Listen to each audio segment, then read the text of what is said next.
Vaccination for the nation, no more isolation. With vaccination.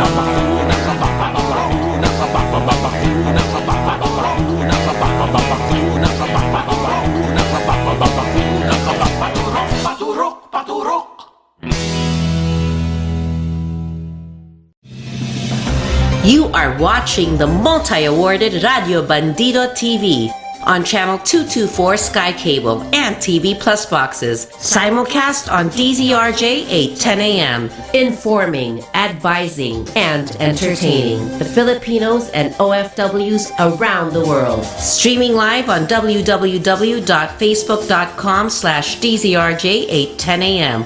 or on YouTube, channel RJAM News.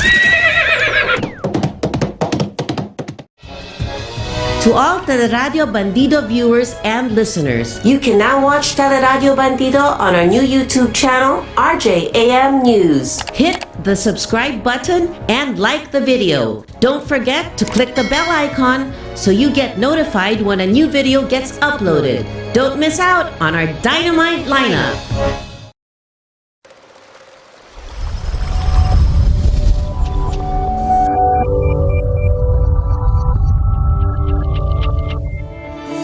Litrato Philippines, hosted by Mike Francisco and Michelle Encarnacion, showcases a variety of wonderful, uplifting beauty queens from all over the world, Philippine tourism, culture, and lifestyle, and issues being faced in our country. Catch them Monday to Friday from 1 p.m. to 2 p.m. on Teleradio Bandido, Channel 224 Sky Cable, TV Plus boxes, digital free-to-air Channel 29, Facebook.com/DZRJ 8:10 a.m. and YouTube channel RJAM News.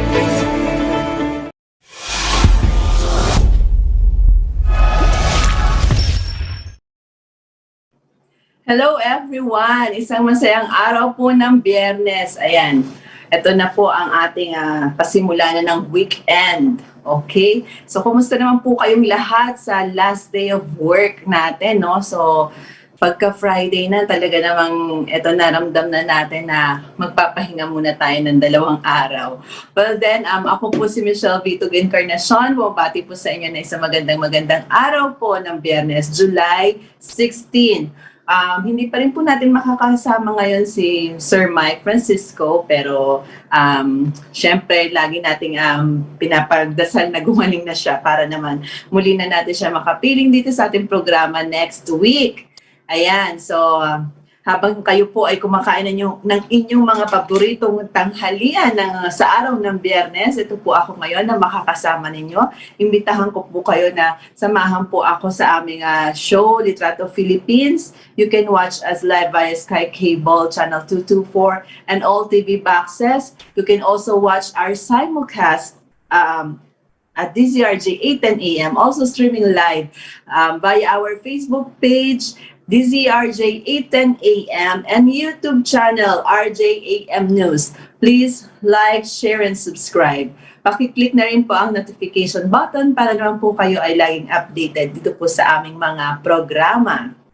Ayan. Kung meron po kayong mga nais ibigay na komento, mga opinion, mga views and opinions po ninyo, at mga shoutout ninyo, pa-comment na lang po sa aming mga social media account para naman po mabati rin namin kayo. At ngayon po ay magbigay muna ako ng counting updates po sa ating pong COVID-19. Nasa 5,221 na naman po tayo as of yesterday. So, ang nadagdag pong kaso ay nasa 5,221. Kaya may kabuuan na po tayong kaso na 1,490,665 cases. Ang ating pong active cases ay nasa 45,495. Ganun pa man, ang recoveries po natin ay nadagdagan po ng 4,147. Ang kabuang recoveries po natin ay nasa 1,418,856. At ang ating pong mga nasawi ay nasa 82. Kaya meron na po tayong kabuang 26,314 deaths.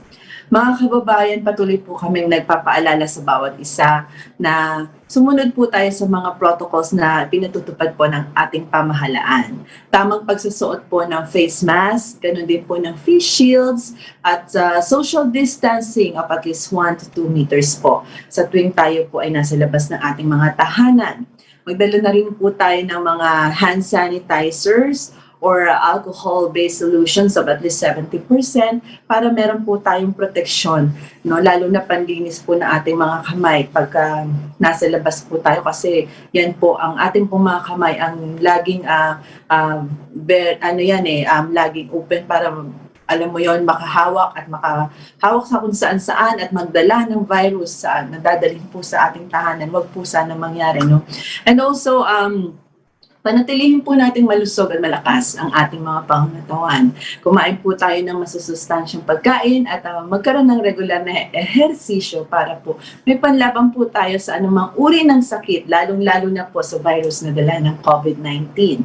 At kung kayo naman po ay kasama na sa mga dapat ng mabakunahan, mga senior citizens at may mga comorbidities po, magpabakuna na po tayo. Yung mga kasama naman po sa mga priority list din, ganun din, magparehistro po tayo sa ating mga LGUs para po sa pagpapabakuna at magpabakuna po tayo. Ayan.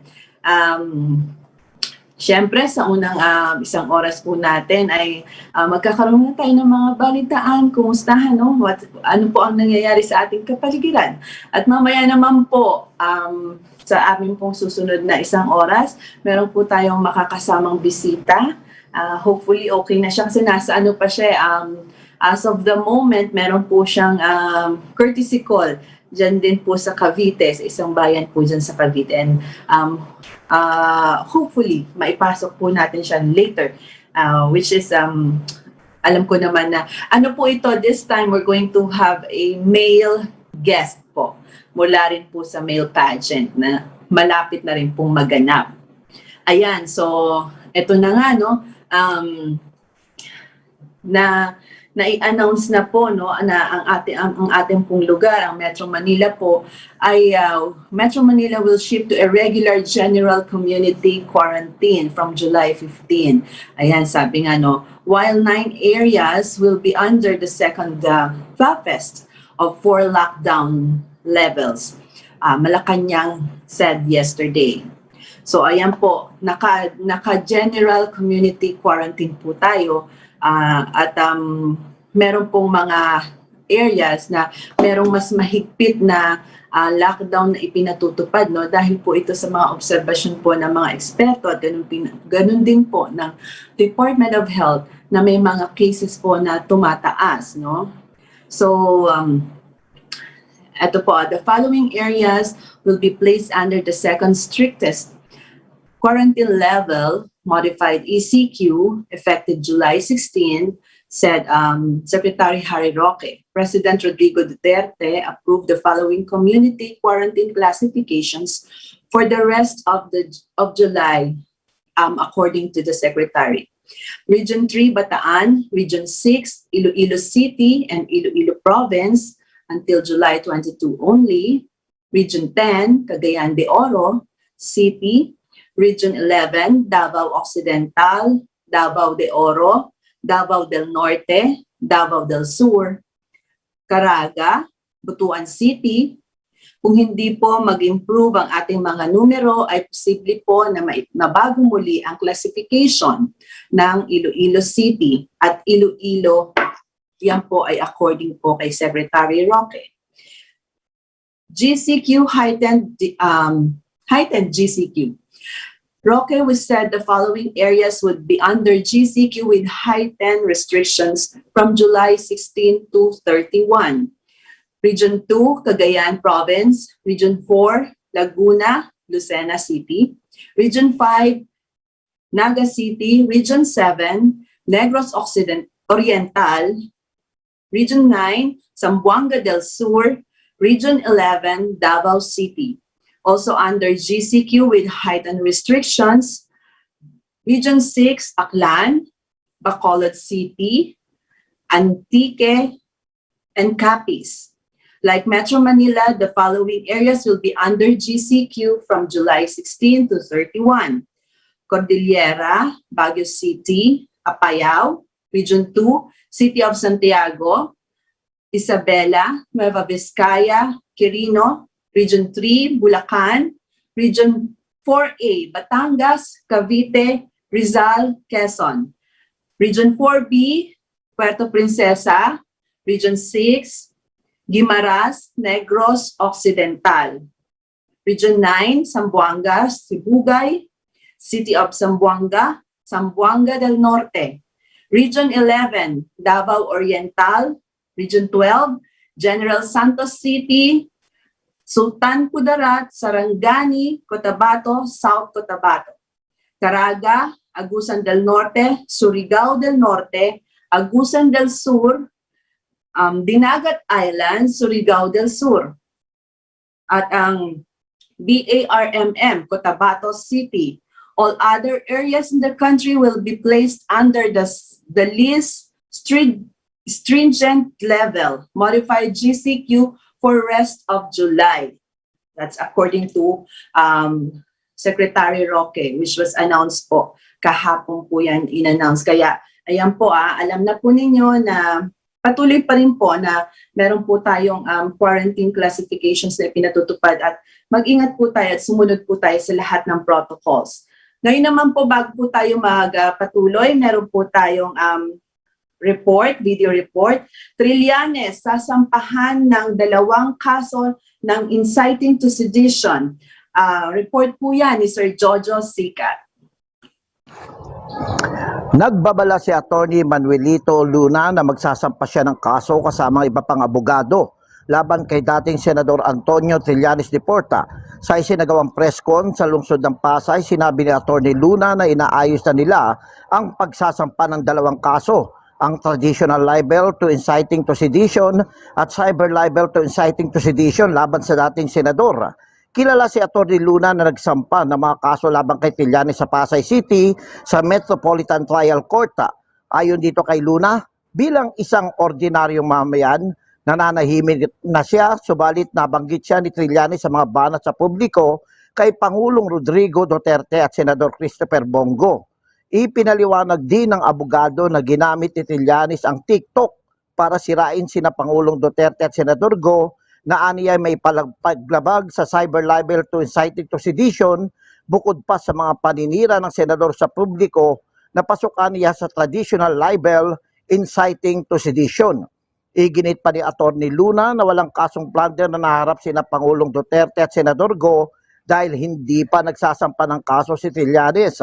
Hinamon din ng abogado si Trillanes na kung may sapat na ebidensya, magsampa ng kaso at huwag mangangawa o ngawa ng ngawa para sa political interest sa nalalapit na halalan. Dagdag pa ni Atty. Luna na kung wala naman ebidensya, mas makakabuti na mag-public apology na lamang si Trillanes sa taong bayan sa paninira sa Pangulo at kay Senador Go. Aniya kung gagawin ito ng senador, maaring hindi na sila magsampa ng kaso laban kay Trillanes. Ako, si Jojo Sicat nagulat para sa DCRJ 10 AM, ang Teleradyo Bandido TV. Salamat po, Sir Jojo Sicat, at ingat po kayo palagi. Ayan, no, ito naman, tuloy-tuloy po ang ating balitaan. The Department of Health, DOH, reported on Friday additional cases, including 11 local cases of the Delta variant of COVID-19 in the Philippines. The DOH Philippine Genome Center and University of the Philippines National Institutes of Health report the detection of 16 new Delta variant cases, including the first local cases, based on the latest whole genome sequencing report. Health Undersecretary Maria Rosario Berjere said in an online media briefing, 5 of the 16 cases are returning overseas Filipinos. 11 cases are classified as local cases, she added. The World Health Organization earlier said the Delta variant, first identified in India, is becoming the globally dominant variant of the disease because of its increasing transmissibility. While there is yet to evidence to prove that it is deadlier than other strains, such as the Alpha variant first detected in the United Kingdom, studies show that people infected with the Delta variant could be more likely to be hospitalized. Earlier, Berhere said the Delta variant is believed to be 60% more transmissible than the Alpha variant. An Alpha positive person can infect 4 to 5 persons, while a Delta positive one can infect 8 persons, she explained. Ayan, so ito nga po, mga confirmed cases po ng na-infect po ng Delta variant dito po sa ating bansa ay sinabi nga po ng Department of Health, no, na kung ilan na po yung na may kumpirmado pong mga kaso. Ganon din naman, ito pa, more than 1 million doses of the COVID-19 vaccine developed by AstraZeneca arrived in the Philippines this morning. According to the Manila International Airport, the flight carrying a total of 1,150,800 AstraZeneca vaccine doses landed at the Ninoy Aquino International Airport at 10:10 a.m. The doses were procured by local government units and the private sector, the National Task Force Against COVID-19 said earlier. The latest shipment brings the total number of AstraZeneca doses delivered to the Philippines close to 7 million, including the over 4 million doses from the COVAX facility and the 1 million doses donated by the government of Japan. Ayan, so magandang balita po yan na muli po may mga dumarating na naman pong vaccines at ito nga po ang AstraZeneca po ang dumating po na mga vaccines ngayon pong umaga yan. Ayan. And kaya tuloy-tuloy po ang pagbabakuna po ang ating vaccine rollout sa lahat po ng mga LGUs. At sana nga patuloy yan, pati na dun sa mga probinsya po na malalayo na yung iba nga nagsasabi na sa kanila hanggang ngayon, hanggang ano pa lang yung mga senior citizens at saka may comorbidities pa rin ang nababakunahan at ang iba po lalo na po ang mga A4 ay hindi pa rin, ano? And then ito po, the Philippines has surpassed its highest COVID-19 vaccinations in a day after administering over 391,000 doses, Malacanang said Friday. Presidential spokesperson Harry Roque said the country administered 391,283 doses on Thursday alone, exceeding its previous record of 375,059. Ayan, ibig sabihin po tumaas po yung vaccine doses na na-administered or naibibigay po doon sa mga ating mga kababayan po. So, yung kanila pong vaccine rollout mas dumami po. So, maganda po yan kasi kung patuloy po na ganito ay siguradong by the end of the year, hopefully, no, everybody's hoping for it, makuha na natin ang herd immunity. Nasa 391,283 ang naitalang daily jobs kahapon. Ito po ang pinakamataas na naabot natin so far, according to Secretary Roque. Ganun din, the government is aiming to administer 500,000 COVID-19 vaccines doses daily to vaccinate at least 70% of the country's population by the end of the year. Oo, so ayan po. Yun po kasi yung ini-aim po ng ating government that we were able to vaccinate the 70% of adult to ha, yung po yung mga pwede kasing bakunahan. Kasi baka mamaya ang maisip po is the whole population. So yung population lang po na mga pwede nang bakunahan. Kasi hindi po lahat po ay pwedeng bakunahan. Kasi may mga bata po na hindi pa po kabilang sa mga maaari na pong bakunahan. So ayun po ang isang dyan, no? Kasi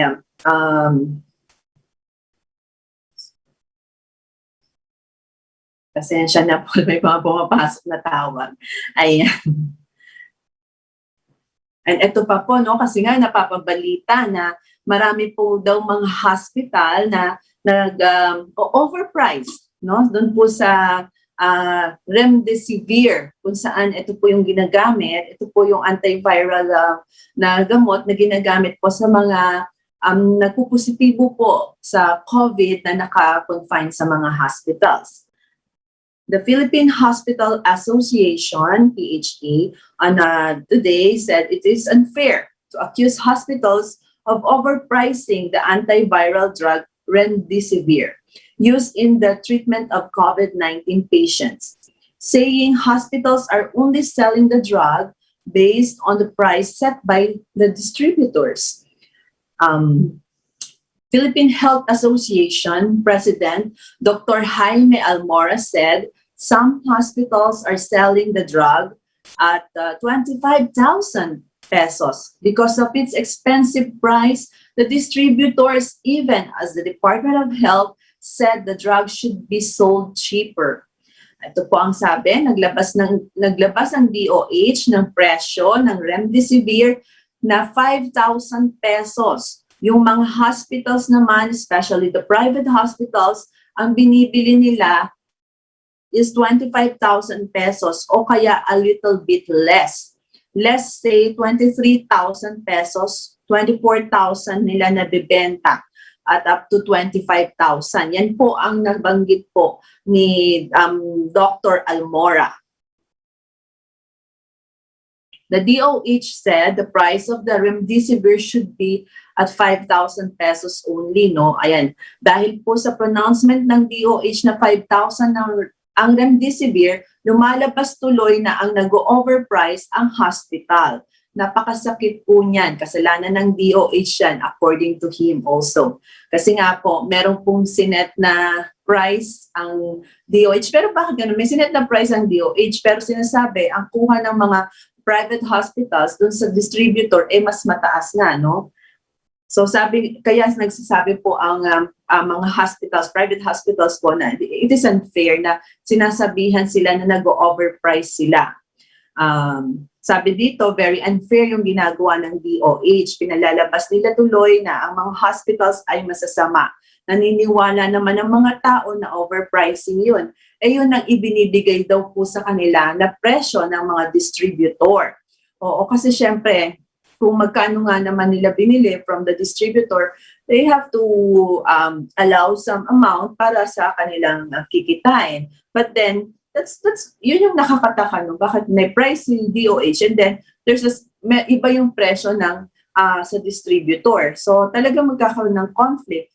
And sa panahon ngayon, ang maraming tao talaga, marami sa atin ay dumaranas ng kahirapan, dumaranas ng kakulangan, syempre naman talaga ay magkakaroon ng mga ganitong kaisipan, no? Kasi syempre sabi nga, we will heal as one, bayanihan. And then bakit nga naman may mga matataas ang presyo, no? Lalo na sa mga gamot na nasa gitna po tayo ng krisis ng COVID-19.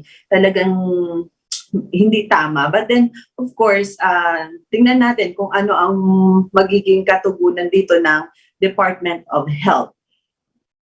Ganun din, 10 more residents of Capas Town, Interlac Province, succumbed the COVID-19. The provincial government said on Thursday, July 15. Their deaths brought to 39 the number of patients who had died after contracting COVID-19 in Capas since last year. 3 of the fatalities were residents of Barangay Cristo Rey, 2 from Barangay Estrada, and 1 is from villages of Arangoren, Kutkut 1, Kutkut 2, O'Donnell, and Patling. The eldest was an 81-year-old woman from Patling, while the youngest were 2 40-year-old men from Cristo Rey. The Tarlac provincial government also recorded Thursday 8 new COVID-19 patients aged between 21 and 93 in Capas. The town has 1,388 cases with 1,260 recoveries and 89 active. On July 15, the province registered 28 new cases and 77 recoveries. from 8,721 total COVID-19 cases since the pandemic began last year. 7,576 had recovered, while 754 are active. The province death toll stood at 391. Ayan po. So yan po yung mga cases naman po na dyan po sa may Kapas Tarlac, no? Alam niyo, kaya po na binibigyan po natin din ng pagkakataon na maibalita at maihatid sa inyo itong mga kaso po ng COVID-19 sa lahat po ng panig ng ating bayan para po malaman po ninyo na ito po COVID-19 ay patuloy po na narito po sa ating paligid. Ang COVID-19 po ay totoo. Para po sa mga taong maaaring hindi pa po kumbinsido, sa bawat panig po ng mundo, ito pa rin po ang kinakaharap na krisis ng lahat ng bansa. At sana malampasan na natin at matapos natin itong krisis na to. At ang masama nga dito, yung virus ay nag-mutate pa. But then, definitely, sa tulong po ng mga eksperto at ganoon din ng bawat isa para masugpo natin ang virus na ito, lahat po tayo ay makaka-recover soon, di ba? Oo, lagi natin iniisip yung sana dadating na yung panahon, we will all get through this, di ba? Ayan. And ganun din, ito pa po ang mga balita natin, no? Ayan. Ito naman sa PBA, ito mga inaantay ng ng mga mahihilig sa basketball. IATF approves PBA request to restart their 46th season, says presidential spokesperson Harry Roque. This will be subject to strict compliance with health and safety protocols. Ayan, ako sa mga basketball fanatics, ayan na po. Sabi nga, pumayag na po ang IATF. Actually, hindi naman talaga malabong hindi pumayag ang IATF sa mga nagre-request sa kanila ng mga sa mga ganitong events, no? Side for natin yung yung what happened with Binibining Pilipinas. It is also a big event and it is the first event na pinayagan ng IATF na merong, may social gathering yon. Pero, meron pong mga protocols na sinunod. Meron pong mga tamang ginawa para po maisakatuparan po yung programa. At yung po ay lahat ay pumasa po sa standards ng IATF para po mapagbigyan po na magawa po yung event na yon. And as we all see, ito ay isang naging matagumpay, no? So why not, katulad nito sa PBA, ganun din ang pwedeng mangyari. Andyan po syempre yung sabi ko nga, katulad ng nangyari sa Binibining Pilipinas Coronation Night, ang lahat po ng mga kandidata at kasama sa kanilang production ay naka-lock in na for siguro more than 5 days po yun. Plus, everybody po has to underwent the swab test, no? So, kailangan magkaroon ng negative results ang bawat isa.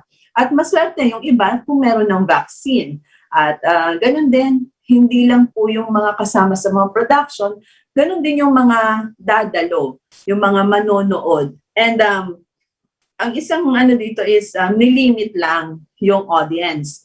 Parang ang pagkakaintindi ko noon, sa bawat candidate, ang pwede lang isamang kapamilya or audience nila is 5, no? So just imagine, 5 lang yung pwede. Ang laki po ng Araneta Coliseum. Ganon din, even the media press po ay limitado lang din. So may mga kasama tayong hindi talaga naimbitahan ng yung nandoon physically, no?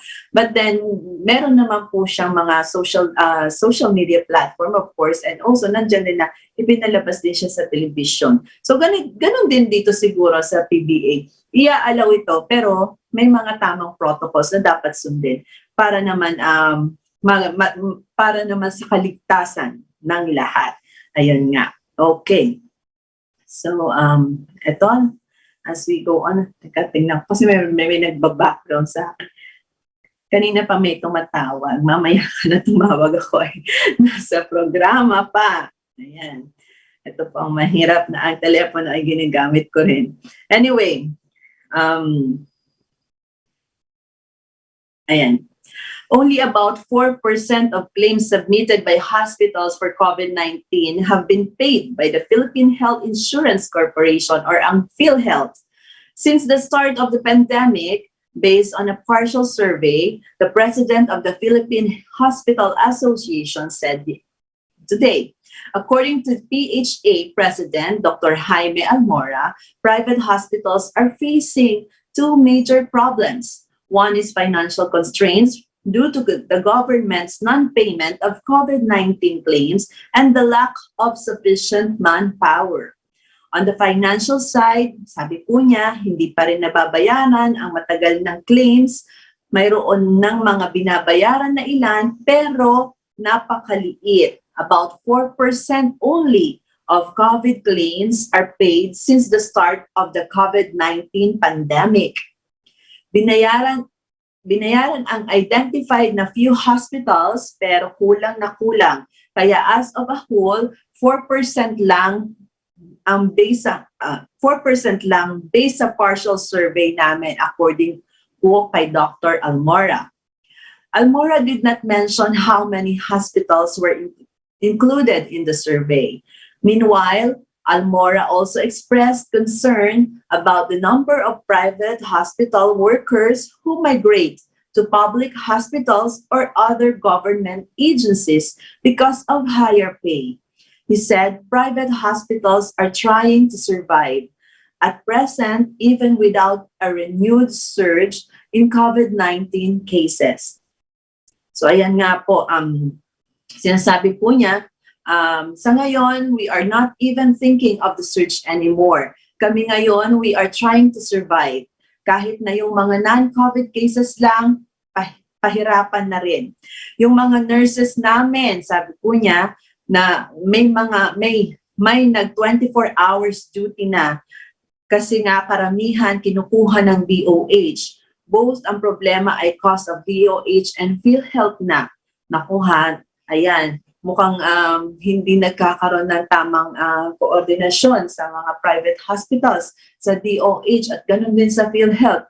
Kasi nga po, ang mga private hospitals po, kasi yung iba iniisip nila ba, mahal-mahal sa private hospitals. Iba po kasi ang sistema ng private hospitals sa public hospitals. And kahit po sa rate po ng mga medical workers, iba po ang natatanggap sa private, iba po ang sa public. So isa po sa kinakaharap po na problema ng ating mga pribadong hospitals ay ito nga, merong mga hindi pa nababayarang claims na dapat po, yung po kasi yung mga reimbursement po na dapat po binabayaran po yan ng PhilHealth sa mga private hospitals, which hanggang ngayon nga daw po ay hindi pa po fully paid. And according to him, di ba, sabi nga, nasa 4% lang. Kailan pa po nagsimula ang pandemya? At ganun din, dahil nga po sa malaking pangangailangan din po ng ating gobyerno sa mga medical health workers natin at nag-offer po ang gobyerno sa mga nasa government hospitals at mga ginagamit po sa mga ng mga volunteers po ng DOH, syempre mas mataas po ang rate na naibibigay sa kanila and definitely ito po mga nasa private ay lumilipat po ng public hospitals. Kaya kinukulang na rin po sila sa kanilang manpower. No? So, actually, meron ako dito hospital dito sa malapit sa amin na ganyan din, no? To the point na hindi na nga sila masyadong tumatanggap ng pasyente talaga kung hindi talaga ganun ka-critical. Kasi nga, ang kanilang ER daw ay puno, pero kulang sila sa tao. So kumbaga sa kanila, tatanggapin na lang talaga yung talagang kailangan ng medical attention. Kung simple lang, hindi na lang, no? Kasi kulang na rin sila sa kanilang manpower. But then, ayan, tuloy po natin ang mga balitaan natin.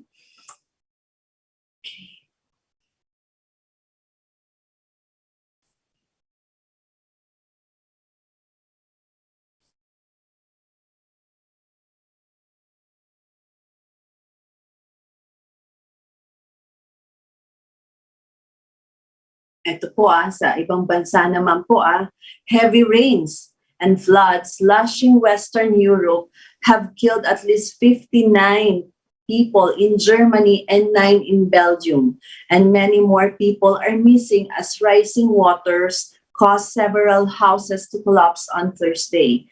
In Germany, which is experiencing one of the worst weather disasters since World War II, desperate residents sought refuge on the roofs of their homes as rescue helicopters circled above. Usually, heavy rains also inundated neighboring Luxembourg, the Netherlands, and Belgium. On a visit to Washington, German Chancellor Angela Merkel said her heart goes out to the victims of the flooding. Ayan po sa ito sa Europa, sa bansang Europa po, Western Europe. Meron pong malaking pagbaha po na nangyari diyan at diyan po sa may Germany and diyan po sa may Belgium sabi po dito, sabi po ni Chancellor Angela Merkel, I fear that we will only see the full extent of the disaster in the coming days. Adding to the government is doing its utmost to help in this distress. U.S. President Joe Biden, speaking alongside Merkel at a joint news conference, offered his sincere condolences and condolences of the American people for the devastating loss of life and destruction. Around 15,000 members of the German Emergency Service, police and army were on the ground in the worst hit areas. I can imagine, siguro parang katulad to nung nangyari sa atin na Undoy, ganyan sa may Marikina, Kasi malawak ang pagbaha po itong nangyari rin sa kanila. Ang mahirap dito, kahit po sa bansang ito, meron din pong COVID. Ang hirap na dalawa yung concern na kailangan mong ayusin, And sabi dito, pensioner Anne-Marie Moller, 65 years old, looking out at her flooded garden and garage from her balcony, said her town of Mayan have been completely unprepared for the destruction. So, hindi nila inaasahan na magkakaroon po ng ganun katinding pagbaha.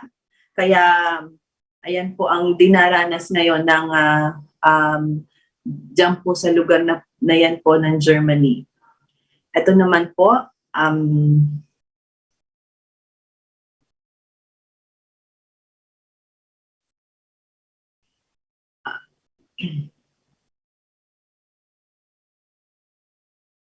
so ang nangyari po pala dyan sa Germany ay dahil po nagkaroon ng 2 araw na matinding pag-ulan po. Kaya po yun po ang naging resulta, ang mataas na pagbaha po ng dyan po sa Germany. At ito naman, sabi, school year 2021-2022 will open on September 13. The Department of Education announced this morning. We extend our gratitude to the President for his full support in delivering quality education in the coming year of a blended learning form. Ayan, so in-announce na nga po na ngayong pong September 13 ay official na po magbubukas muli ang school year 2021-2022. Pero ito po ay nasa blended learning po ang mangyayari po muli dito, tingnan po natin kung kumustahin natin kung ano yung magiging approach ngayon ng mga teachers. Lahat kaya ng mga nangyari, sana lahat ng mga nangyari nung nakaraan na hindi naging handa, hindi naging maayos, sana ngayon maiayos na, Alam naman natin na maraming mga naging pagkakamali at maaari namang maayos yan, Okay, so eto nga, ang dami ng mga, siguro itong mga magulang, na nagsasabi nga na pagkatiwala na lang daw lahat, Sabi niya, pagkatiwala na lang ang lahat sa Diyos kasi nga nasa pandemya at sabi nga dito, wala pong sinasabing face-to-face classes, ang sinasabi lang po, official pong magbubukas muli ang ating school year, ha? Kasi may mga nag-aakala, sabi dito, parang akala nila mag-open is face-to-face. Actually, kung tutusin, kung isipin natin, no, for the longest time, nung wala pa pong pandemya, iniisip naman talaga na ng Department of Education, no, ng ating gobyerno, na i-move talaga yung opening of classes natin. Kasi nga, pag ang opening is June, pag June po kasi, yan po yung madalas yung mga bagyo. And ang tendency po, opening pa lang ng classes, may bagyo na, wala na kagad pasok, suspended na agad. So dahil nga po sa nangyaring pandemya, ito nga po, nagkaroon na po tayo ng adjustments at naisakatuparan na rin po ng Department of Education at ayan, inaprubahan na nga rin po ng ating Presidente Duterte na ayan, official na po na September po ang pagbubukas ng klase. Well, kung ito nga ay magtuloy-tuloy na, mabuti na rin, mainam na rin na ayan, nabago na yung schedule po ng ating pagbubukas ng klase. Hindi na katulad dati na June, kasi nga pag June, panay ang pag-ulan. Naalala ko nun nung elementary ako, pagkapasukan na, ayan na, parang 1 week ka palang pumapasok, magsususpend na ng klase. Dahil nga nandyan na panay na ang bagyo at hindi ka na makapasok ng maayos dahil basang-basa ka lagi. Well, ganyan talaga, no? But then, eto na. Siguro ito yung isang mga magagandang nangyayari na okay, nagkaroon ng pandemya, pero we are able to arrange everything na pwede natin i-arrange, no? Huwag na lang natin isipin lagi yung pangit na nangyari. Kasi meron din namang mga magagandang nangyayari. May mga magaganda rin kaganapan. Kaya naman, ayan, sa September 13 na po, kaya pala yung aking estudyante nagsasabi na mag-enrollment na daw.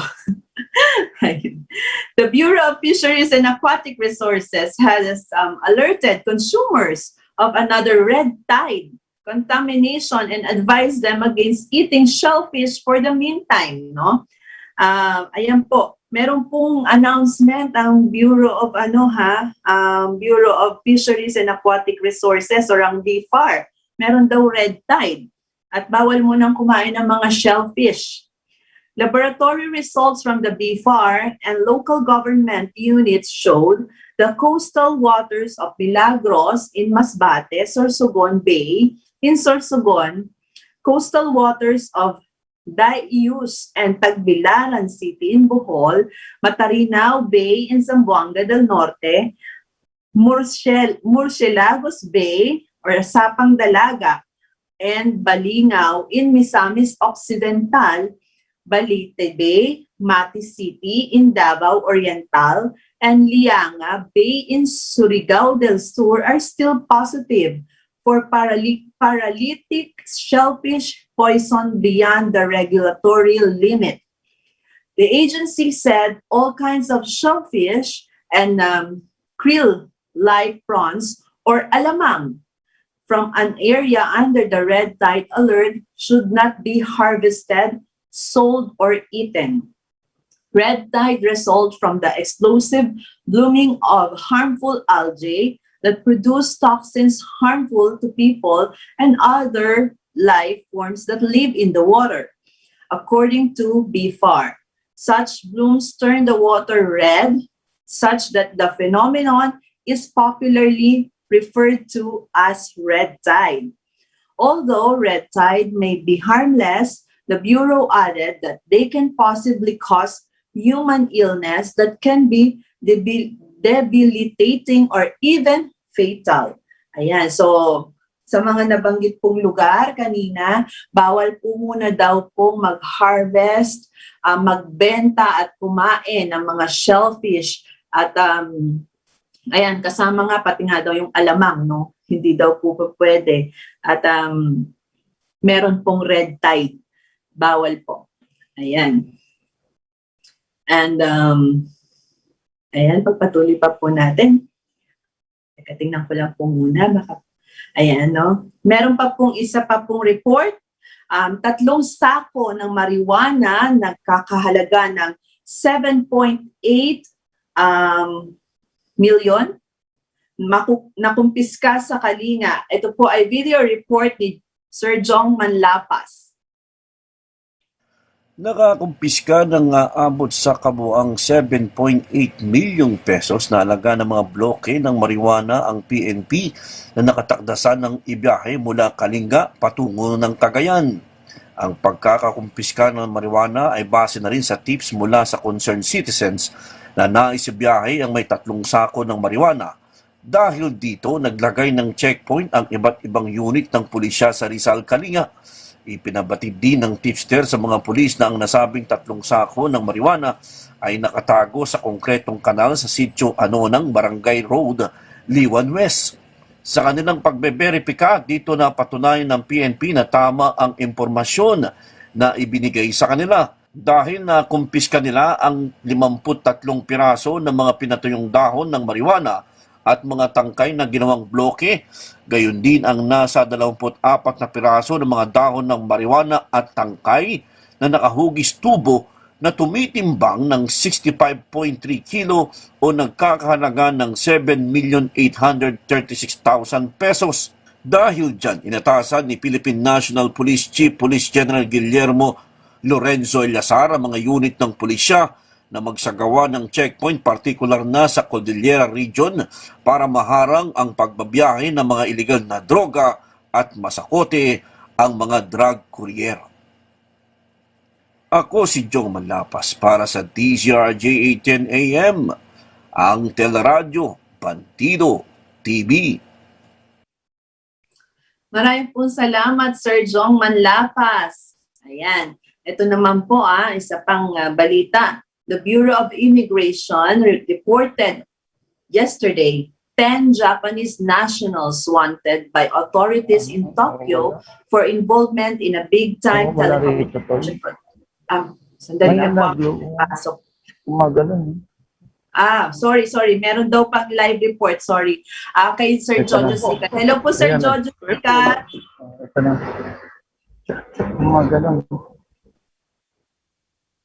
Sir Jojo.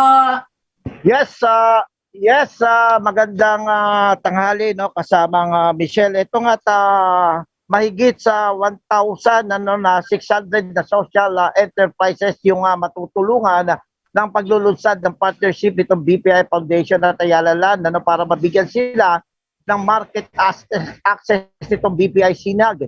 Itong naturang hakbang ay kabilang sa pagtugon nitong tulisang Asteris Brigadang Ayala na isang comprehensive development program na naglalayong tulungan at bigyan ng market access ang lahat ng social enterprises. Ang top 10 winners ng BPIC Spark Business Challenge mananalo ng hanggang 300,000 cash grant. Bukod pa dito ay magkakaroon din sila ng MBA like virtual training session at makakatanggap ng libreng leasable space for 3 months.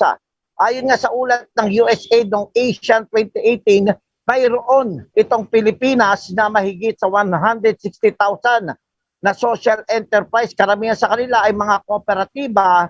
Itong mga social enterprise ay tumutulong para makapagbigay nga ng trabaho sa kanilang komunidad. Bago pa ba nagsimula itong COVID-19 ay marami ng balakid na hinaharap ang social enterprise sector kagaya ng issue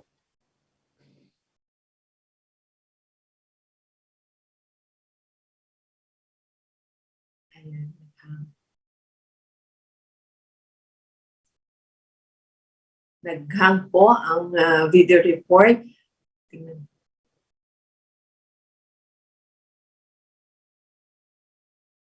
Okay, Sir Jojo, naghang ang kanyang live report. Okay. Ayan po, sir. Okay, medyo sa signal. Ito nga, sabi nga rito, nung nakalipas na taon ay mahigit 180 na social enterprise na yun natulungan ng BPI Signal sa larangan ng healthcare, food, beverage education, energy, technology, agriculture, at manufacturing, at mga iba pa. Ako naman si Jojo Sikat Tagulat para sa DZRJ 3AM, ang Teleradyo Bandido TV. Marami pong salamat, Sir Jojo, at ingat po kayo palagi. Napakaganda po ng balitang yan ni Sir Jojo, no? Isang malaking tulong yan para sa ating mga kababayan na nagsisimula ng kanilang mga negosyo o nagpapatuloy po sa kanilang mga negosyo sa kabila po ng hagupit po ng pandemyang ito. Ayan, so congratulations at salamat sa naglunsad ng programang yan. Ayun. Okay, so ito na, patuloy na. Ipagpatuloy natin yung isang report natin dito sa Bureau of Immigration reported on Thursday 10 Japanese nationals wanted by authorities in Tokyo for involvement in a big-time telecommunications fraud. Immigration Commissioner Jaime Morente said that the deportees boarded a Japan Airlines flight to Narita which left the Ninoy Aquino International Airport shortly this morning. The deportees were identified as Mishima Takumi Tabata Ryota, Kawasaki Ryota, Irabu Shioki, Onishi Shunsuke Omata Kenta, Sato Takatoku, Hashishumi Yurishin, Mitani Ren, and Oshita Nobuki.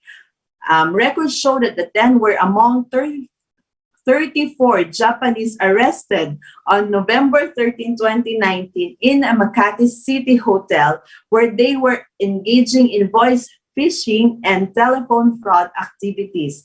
Ayan, so maganda po yan na yung mga gumagawa po ng hindi mabuti dito sa ating bansa ay idinideport po, no? Dahil hindi po natama na yan, dito sila maghahasik ng kanilang mga kalokohan.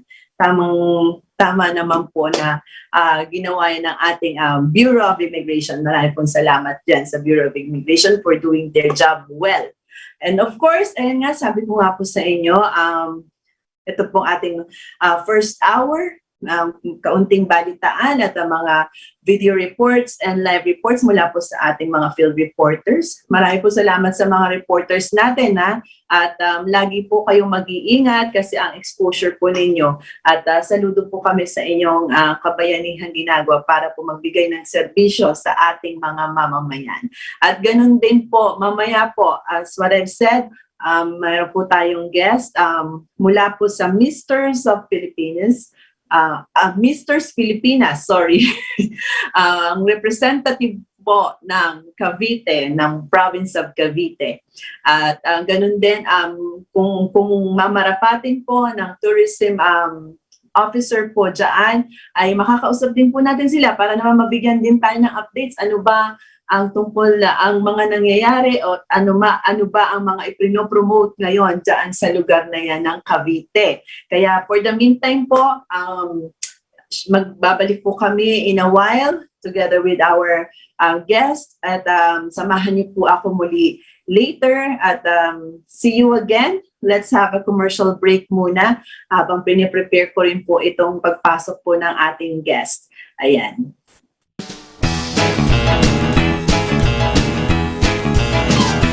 Oh, vaccination, isolation.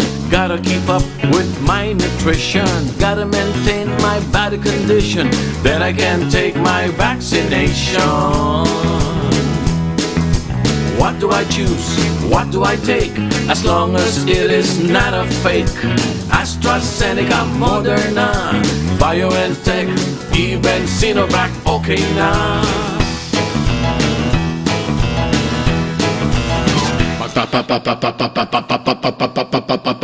Babakuna ka ba? Babakuna ka ba? Babakuna ka ba? Babakuna ka ba? Babakuna ka ba? Babakuna ka ba?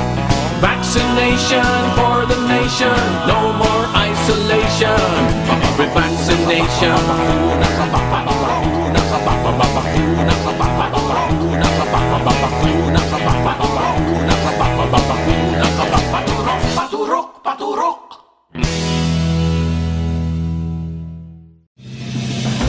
You are watching the multi-awarded Radio Bandido TV on Channel 224 Sky Cable and TV Plus boxes. Simulcast on DZRJ 8:10 a.m. Informing, advising, and entertaining the Filipinos and OFWs around the world. Streaming live on www.facebook.com/DZRJ 8:10 a.m. or on YouTube, channel RJAM News.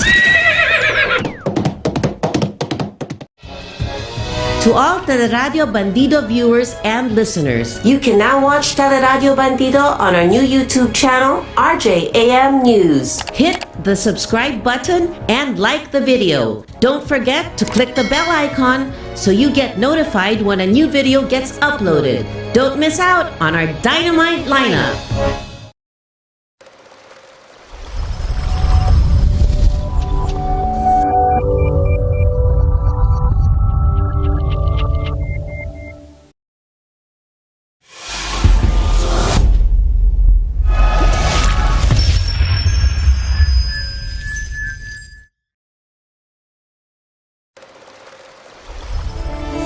Litrato Philippines, hosted by Mike Francisco and Michelle Encarnacion, showcases a variety of wonderful, uplifting beauty queens from all over the world, Philippine tourism, culture, and lifestyle, and issues being faced in our country.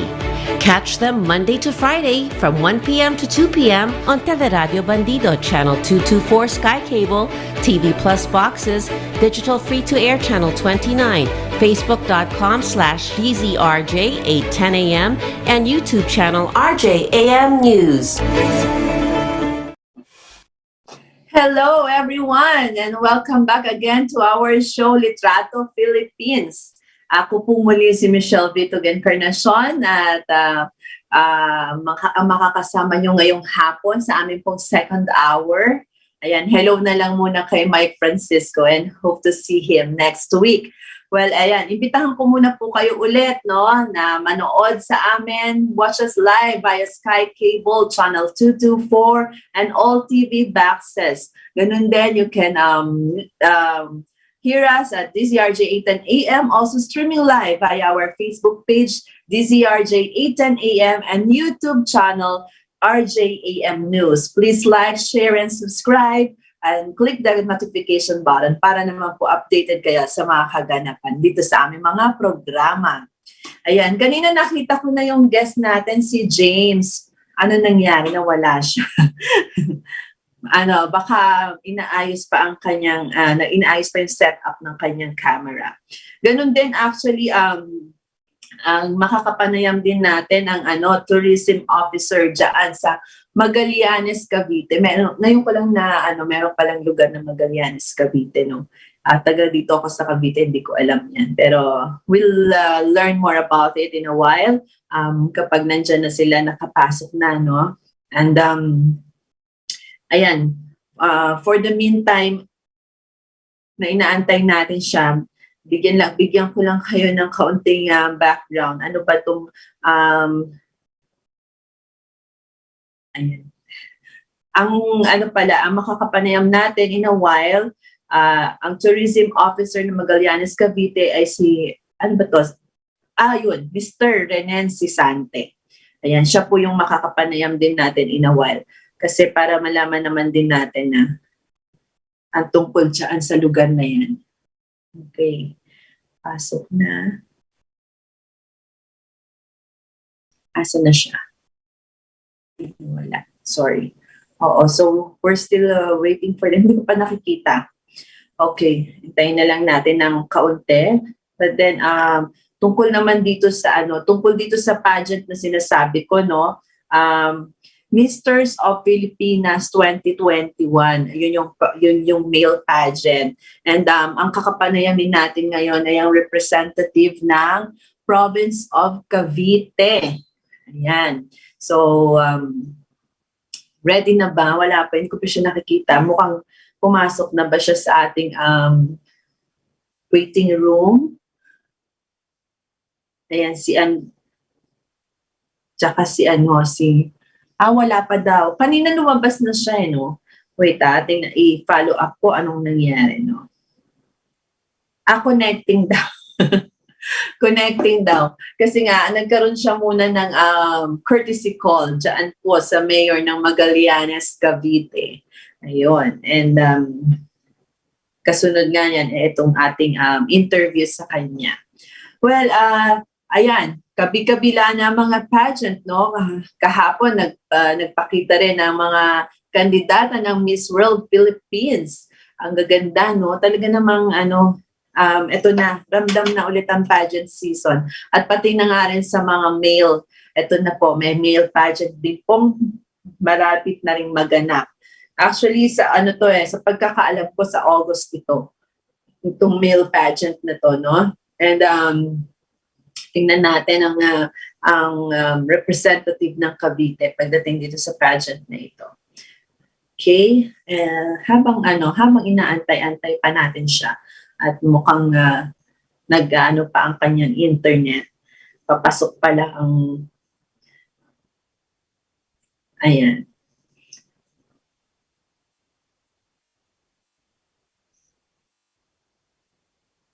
Sabi nga, okay, ang nangyari pala kahapon ay ang Miss World Press Presentation. So, ayan, pinakilala na po sa press ang kanilang mga candidates. Okay, they have 45 candidates. Yan, dami rin ha.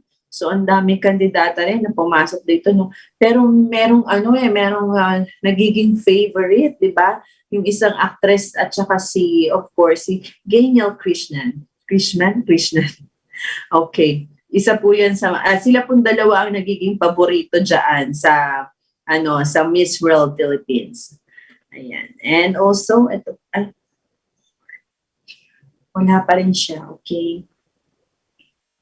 Ito lang medyo mahirap yung may mga technicality problem tayo, no? Pagdating sa mga connections kasi kung yung lugar pero kanina nakita ko na siya at sabi nga rin sa akin, ayun, waiting na sila. Okay.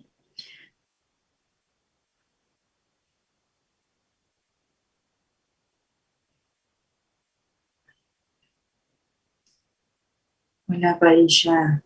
Alright, sandali According to him, connecting lang daw. Okay, connecting pa raw, sabi. Okay. Paano na lang po natin?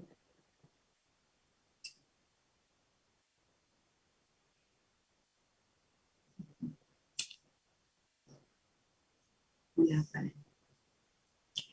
Okay.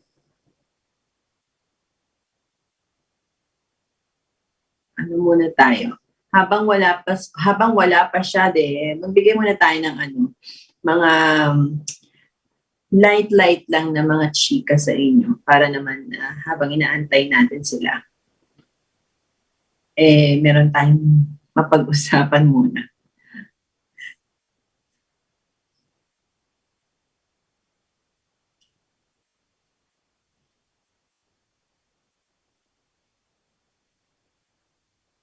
Ano nangyari sa'yo? Bakit di ka pa makapasok?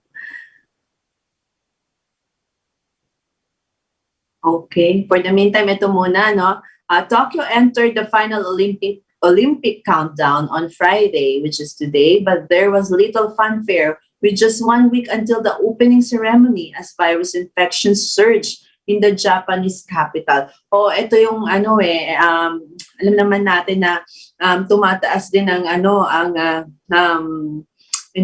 numbers ng infected ng COVID dyan sa Tokyo, no? So ito, sabi dito, organizers have been forced to bar spectators from all events in the city and most venues hosting competitions elsewhere in the country.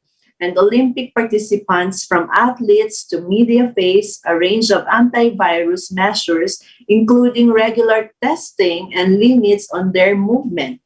But with Tokyo recording its highest case numbers since a winter wave, in January,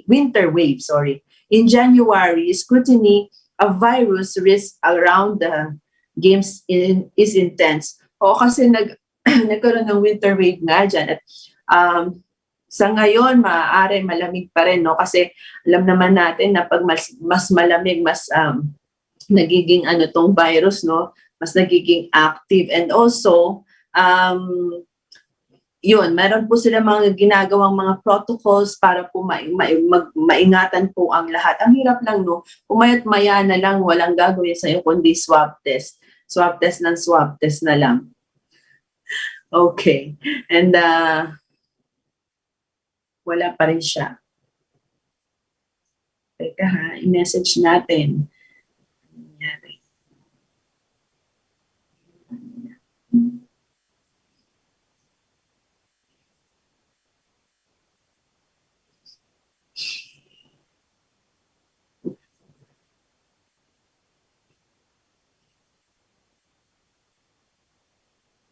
Okay.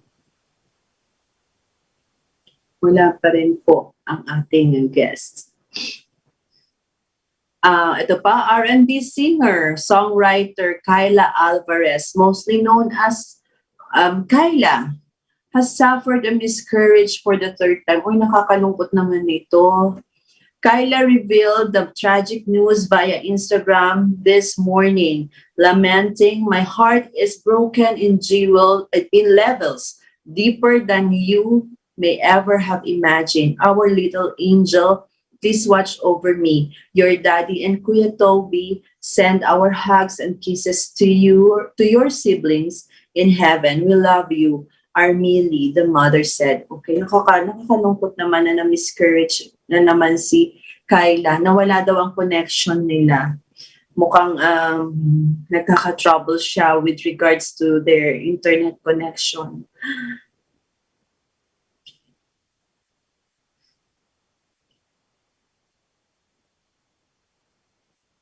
Dali lang po at ako'y kailangan ko lang po silang anuhin kung anong nangyari, no?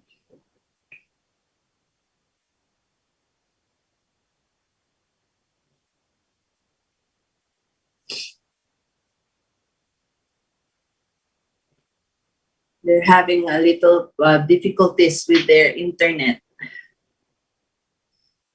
Ayan. So, antay lang po natin at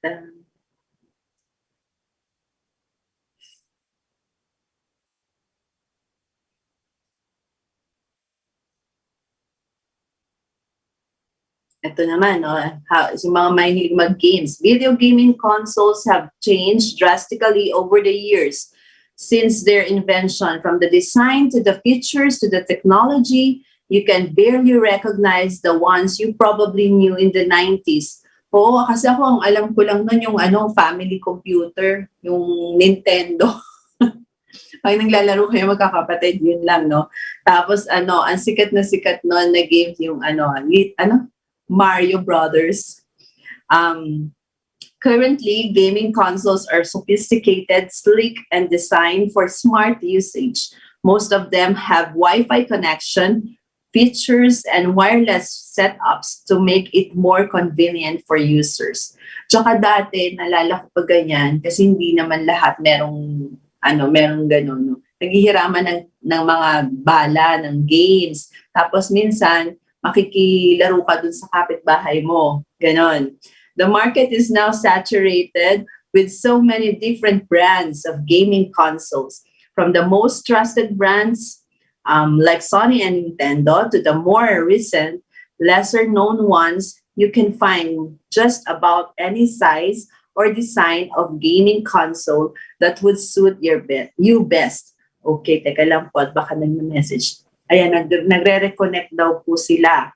Sabi. Okay.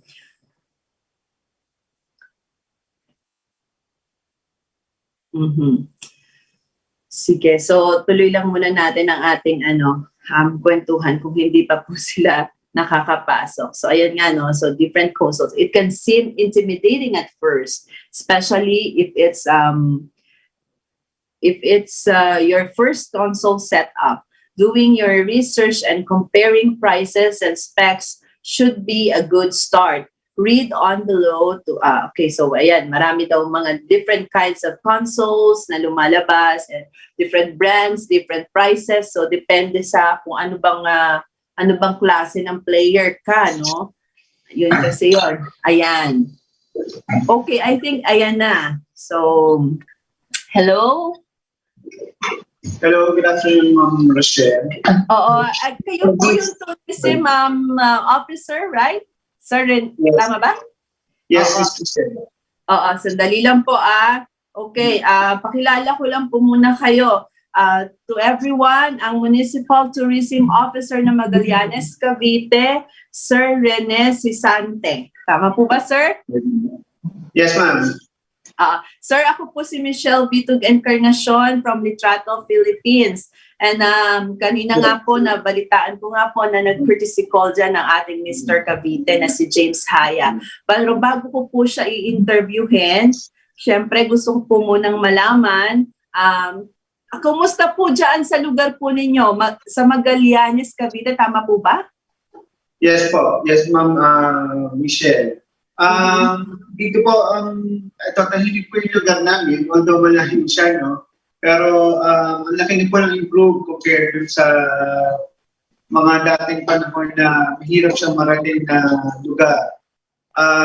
Kanina, bigyan po namin ng warm welcome si James. Ang buong municipality po namin ang nag-welcome sa kanya. And we're here to support him 101%.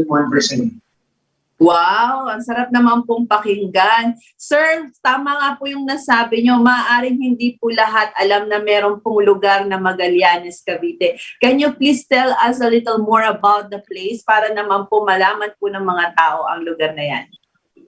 Sige po. We're between Maragondon and Alfonso.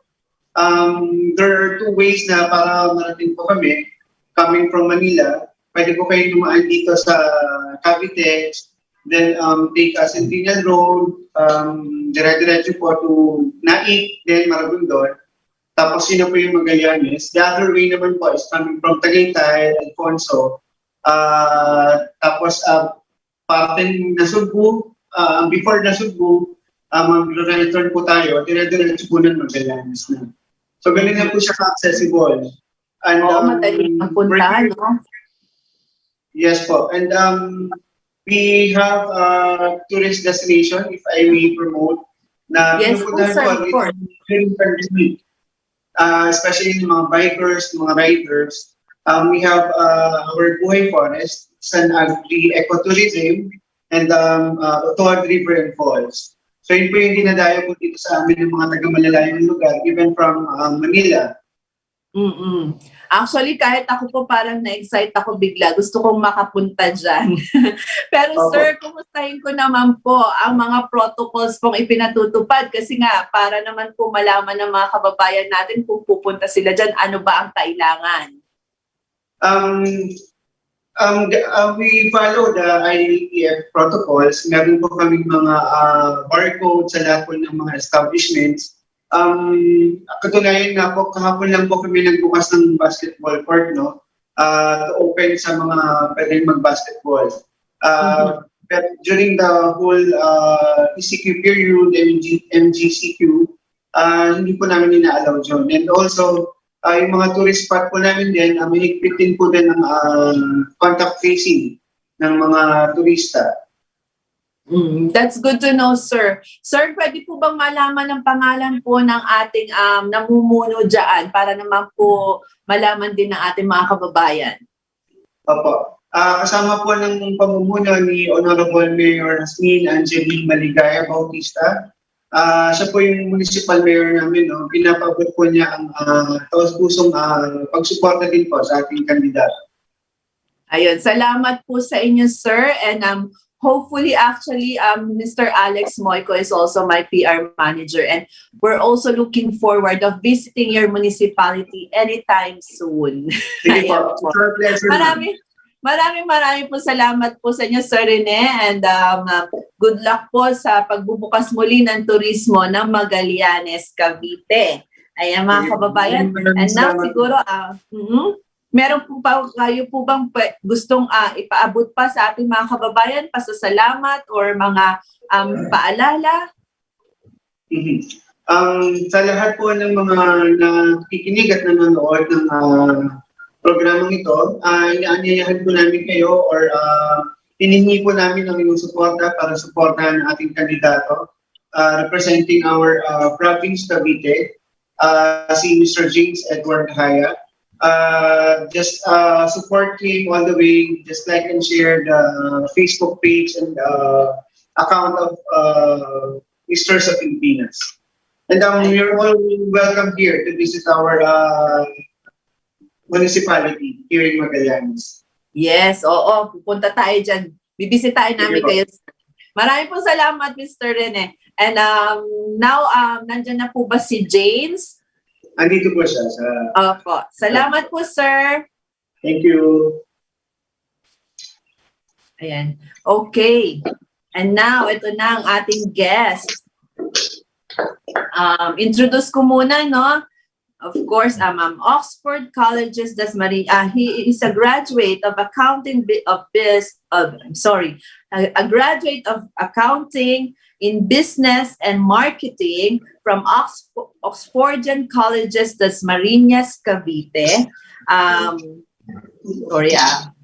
Vocational studies at Magsaysay Center for Hospitality and Culinary Arts, Food and Beverages. Also, he is the marketing officer of Le Premier Language International, and also his advocacy is a restoration of tourism industry of the province of Cavite. 21 years old, 5 feet and 8. Our candidate from representing the province of Cavite, Mr. James Edward Haya. Hello, Edward. I'm sorry, James pala ang nickname mo, sorry. Hello, James. Oo. You are representing Misters of Pilipinas, province of Cavite, right? Yes, ma'am. Oo, so you are the official candidate of Cavite. Kumusta ka naman? Yun muna unahin natin kasi mukhang busy ka sa iyong mga courtesy calls and events. Ito, okay naman po. Masaya pong nag-iikot sa buong province of Cavite po. Okay. James, ito ba ay iyong unang national pageant? Yes po, Ma'am Mitch. Ito po ang first national pageant ko. Kasi po before nasa school lang po, mga extracurricular activities lang po sa mga pageants ang nasasalihan. Okay. So James, matanong ko lang, no?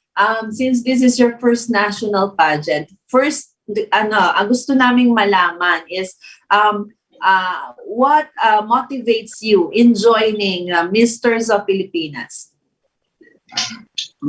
Unang nag-motivate po sa akin is yung family ko, then yung family ko, at yung advocacy ko po na restoration of tourism industry. Because since the pandemic po, most of our kababayans po working in different tourist destinations, na-displace po sila sa kanilang mga work. Then, ayun po, nasira po yung natin during pandemic, yung tourism po ng province natin. Gusto ko po maibalik yung sigla ng province of Cavite. Wow naman, napaka-noble naman na iyong nais mangyari, no? Hindi mo iniisip yung sarili mo lang, no? You're even thinking about the whole province of Cavite. Actually, ako, sa Cavite rin ako nakatira, James, and this is my first time to know that there is Magallanes, Cavite. And I'll be very glad na one day I can visit that municipality. Okay? Well, James, sabi mo, restoration of tourism ng Cavite. Can you tell us more about that tourism industry? O ano ba yung magagandang lugar na pwedeng mabisita dyan sa Cavite para naman maengganyo ang ating mga nanonood at nakikinig? Ma'am Mitch, paulit ng question ko. Sorry, hindi mo na rin. Okay, ulitin ko. James, sabi mo kasi you want to restore the tourism industry of Cavite, lalo na nagpandemya. Pwede bang i-share mo sa amin, ano ba yung magagandang lugar na pwede nating bisitahin dyan sa Cavite para naman na maengganyo mo na ang ating mga manonood at mga nakikinig sa atin? Yes po. Ang una kong may suggest sa province of Cavite is yung sa awit po, ang Maguinaldo Shrine. Because dito po, unang ilalagay yung matawag ng Pilipinas during our Philippine Revolution for our Philippine independence po. Then yung sa Tagaytay City, then yung yung magandang climate po na nabibigay niya sa mga travelers. Then sa mga waterfalls and springs, sa Magallanes, yung Buhay Forest po. Then ayun po, mga caves sa Cavite. Oo, so more of nature, Yes, nature po. adventure, yan ang mga experiences na pwedeng magandang gawin diyan sa lugar ng Cavite, no, sa province mo. Okay, how about ang Cavite ba merong authentic food na kilala sila? Yes po, ang Cavite po is kilala din po sa ating kakanin. Kakanin? Yes po. Oh, like what? Like biko, yung rice cake po na may offer po sa mga tabi ng mga simbahan dito sa Cavite. Yun po. Ayun, so masarap yan ha. Nako. Okay, James. So maganda na, ayan, you know about your place, alam mo yung mga food na masasarap dyan. And dito sa pinasa sa akin na profile mo, it was mentioned na nag-aral ka rin pala ng, what is this, yung food and beverage na na pinag-aralan mo ng sa school ng Magsaysay Center for Hospitality and Culinary Arts. Ano yung particular doon na sinasabing food and beverages? Ma'am, sorry po. Napuputol po yung signal. Ay, sorry, nawawala ako. Ayan. Okay. Ulitin ko sabi dito kasi sa profile mo, nag-aral ka sa Magsaysay Center for Hospitality and Culinary Arts. Particularly food and beverages. Okay? So, yung ba yung nagba-bartender, ganun ba yon? Yung ba yung particular More on food service po siya, ma'am. Okay. So, bakit ka kumuha ng ganitong short course? Dahil gusto ko rin po matulungan yung parents ko, gusto ko makapag-payback. Kaya, talagang pangarap ko rin po makapag-work on board. So, gusto mo bang magtayo na sarili mong restaurant? Ganon? Parang meron kang sarili mong business? Gusto ko din po maging businessman, makapag-establish ng business. Oo.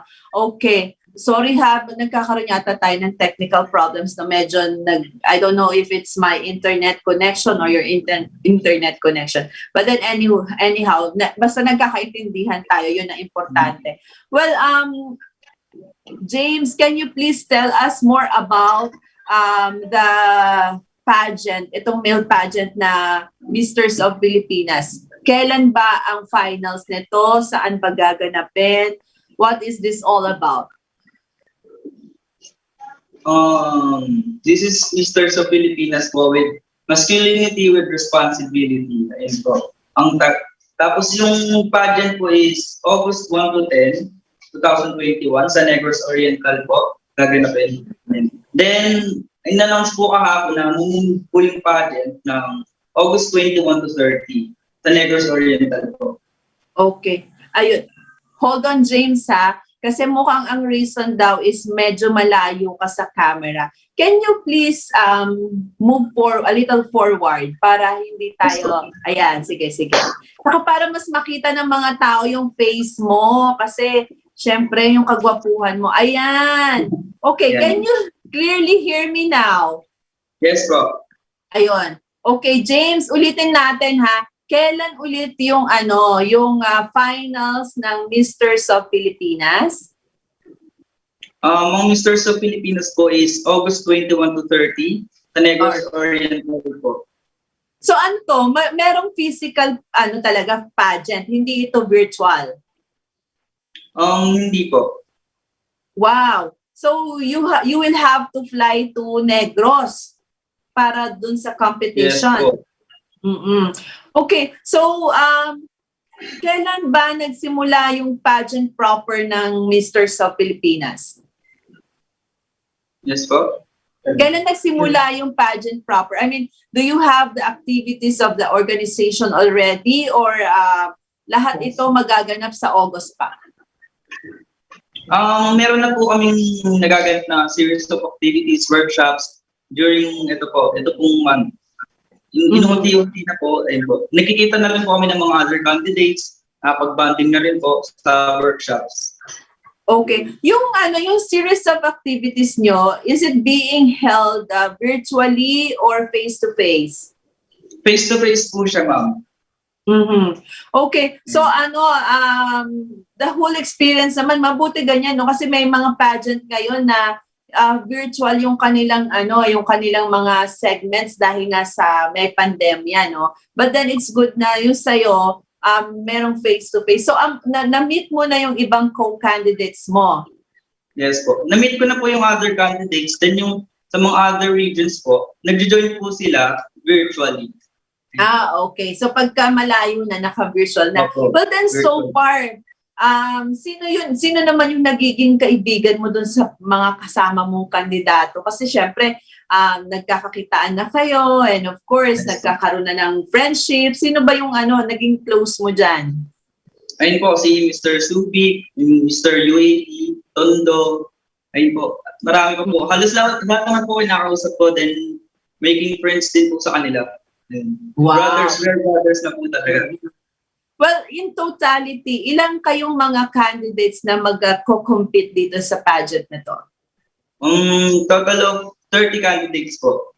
30 candidates. And how many titles will be awarded? One title po, because yung sa... Okay, so there's only one title. And that winner or yung crowned Mr. Filipinas will be competing abroad, ganun ba? Yes po, Ma'am Mitch. Oo. So where will be the international competition? Sa ngayon po, hindi pa po alam kung saan po gaganapin yung pageant, kung sino pong manalo sa Misters of Filipinas. Oo, so hindi pa ina-announce, no? Oo. Para sa kaalaman ng mga ng iba, no? Can you give us at least kung sino ba yung mga dati nang nanalo dito sa Misters of Filipinas? Kasi para magkaroon sila ng idea, ma-refresh sila. Yes. Sino yung mga naging nanalo na before? Si Mr. Neil Perez po, isa po siyang police officer na nanalo na po dito sa Misters of Filipinas. Ayun po. Si Mr. Ian Perez po, si Mr. of Tourism and Culture. Oo. So ayan po no kasi baka yung iba kasi usually kasi James, ito yung ito lang yung minsan nangyayari. Pag male pageant, hindi masyadong nagkakaroon ng ingay because hindi alam sino ba yung mga nanalo na dyan or whoever pa na mga naging winners nyo, no? Well, actually, I know Mr. Neil Perez and Ion, of course. And sila po yung mga previous winners na, no? Na nag-title na dito sa Misters of Filipinas. And now, ito nga yung sinalihan ni James.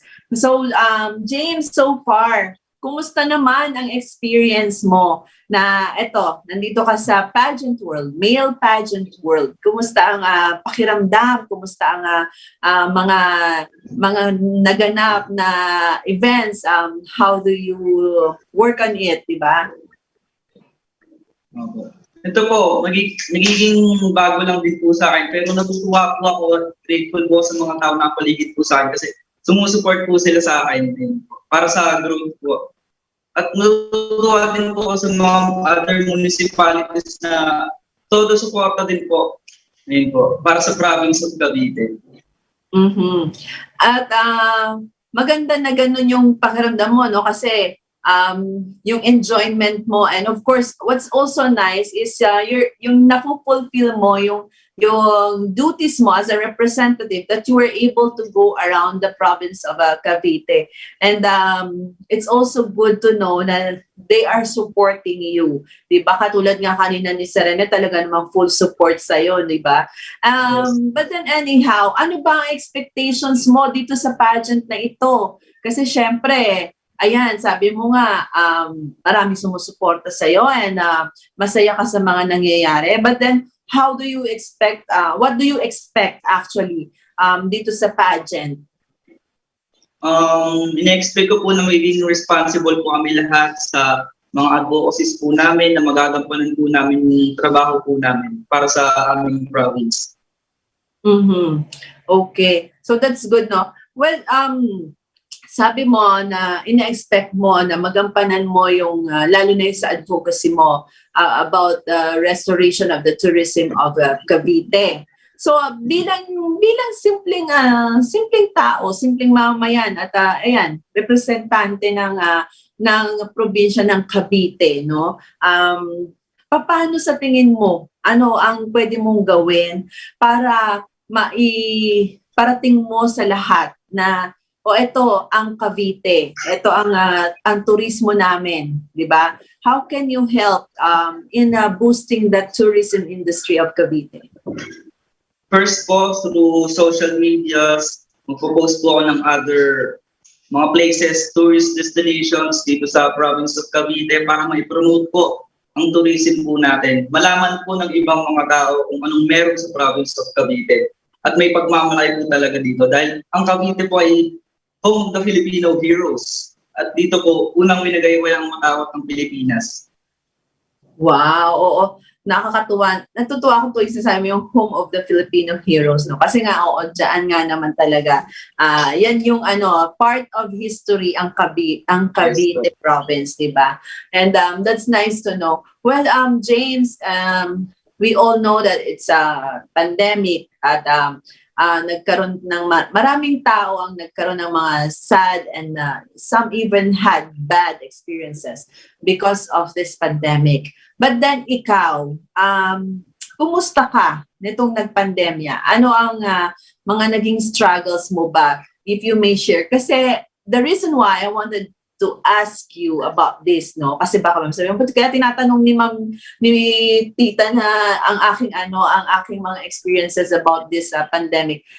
You know, hindi lahat ng katulad mo, especially at your age, were able to cope up in a very good way.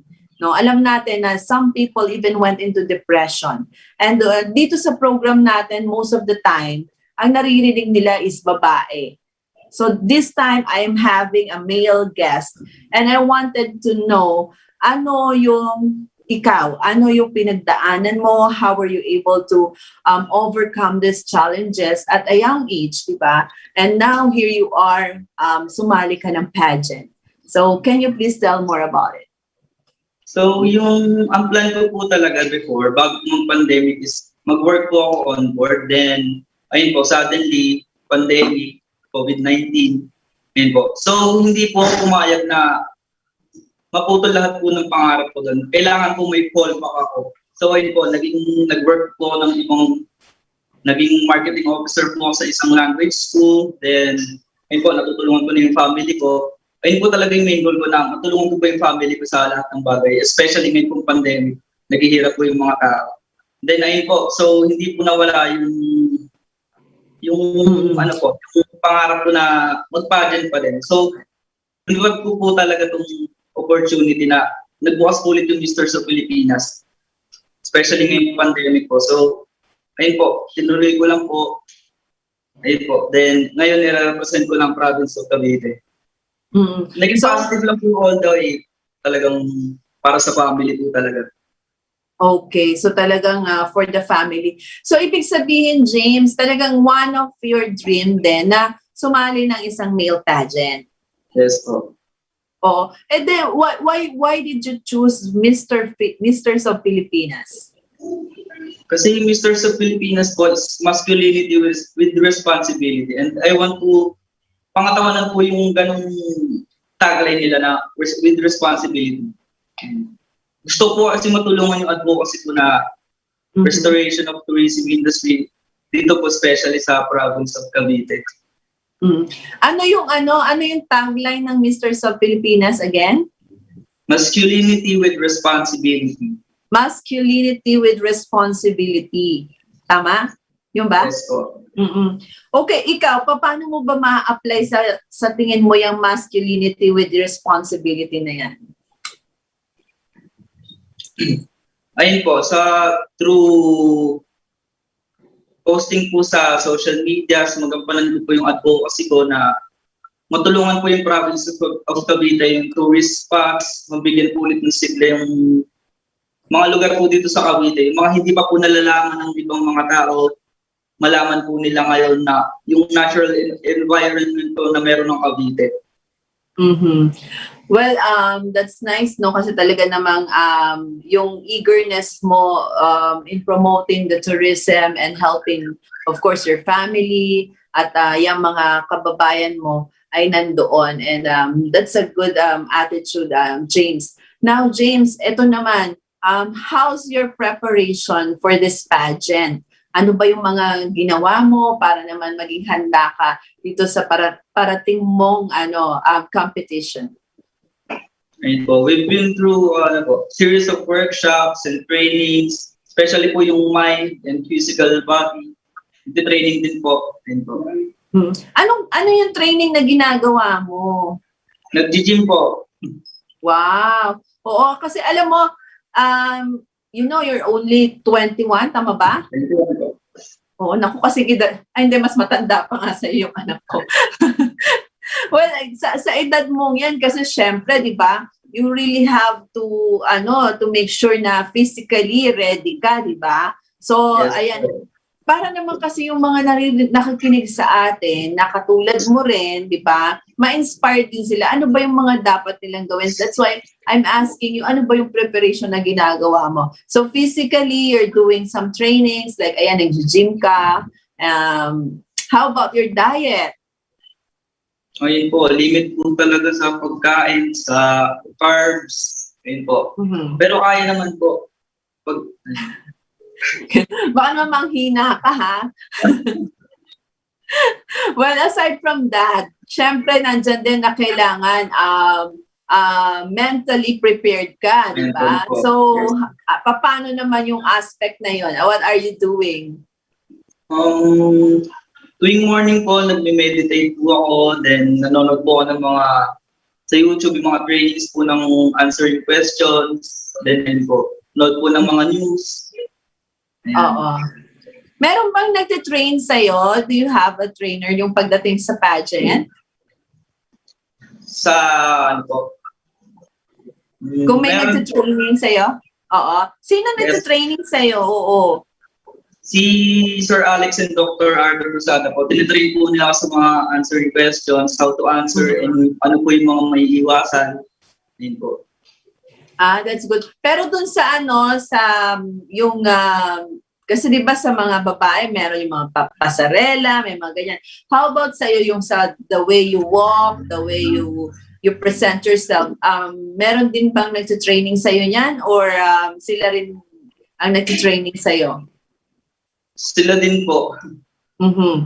Okay. So, so James, mukha naman talagang you are really trying your best to be prepared to this upcoming pageant of yours. And then, ganun din, gusto rin namin malaman, syempre, aside from, eto nga, nasa pageant ka, sabi kanina sa profile mo, you are also working right now. Yes, Tama ba? Oo. Yes. Hindi ka ba nahihirapan na you're working and then you're doing the pageant also?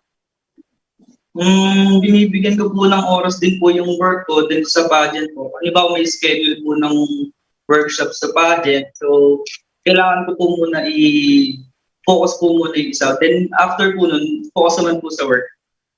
Mm-hmm. Pero pag pinapili ka, anong pipiliin mo? Magtrabaho o mag-pageant? Mahirap po sa gusto. Mahirap ba? Kasi di ba, in life, sometimes we really have to make choices, no?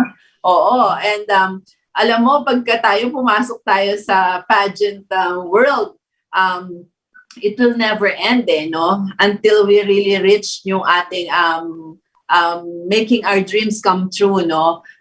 Ang mga titles, kung sa babae o sa lalaki man, ang titles, ang crown, ilan lang yan. Sa inyo nga, isa lang. At ilan kayong maglalaban-laban, di ba? So parang you're always aiming to really get the title, to win the title. So parang kung kaya ako inaano sa'yo, ano pipiliin mo? Paano? Mag-work ka ba o magpa-pageant ka? Kasi what if given the chance, you won the title, di ba? Paano? Sa ngayon po, siguro, focus po muna sa budget. Ayun po. So talagang focus ka muna, Talagang- pageant muna. Pageant muna tayo, ganon. Oo. Well, wala namang masama dyan kasi if that's your, that is your dream, no ba? Yan yung goal mo, yan yung gusto mo mangyari. And walang masama na matupad mo ang pangarap mo na yan. And we're all here, no, of course, to support you with that dream of yours. Okay. But then, yun, aside from this Misters of Filipinas, after this, sa tingin mo ba you still want to go on another pageant? Even you win the title kasi pag nanalo ka, there's just a certain time na naka-exclusive ka, di ba? But then, you're still young. And pwede ka pang sumali na iba pang paparating na pageant. Do you still look forward of joining more? Yes po, looking forward po na mag-join pa sa mga ibang pageants para ma-improve po din yung sarili ko, self-confidence, especially po yung advocacy ko, gusto po talaga silang matulungan. Mm-hmm. Well, with itong naging journey mo sa pageant, no, sa pageant industry, at now that napapalapit na rin yung iyong finals, no, ano yung best lesson in life na natutunan mo during this journey of yours as a male candidate ng pageant?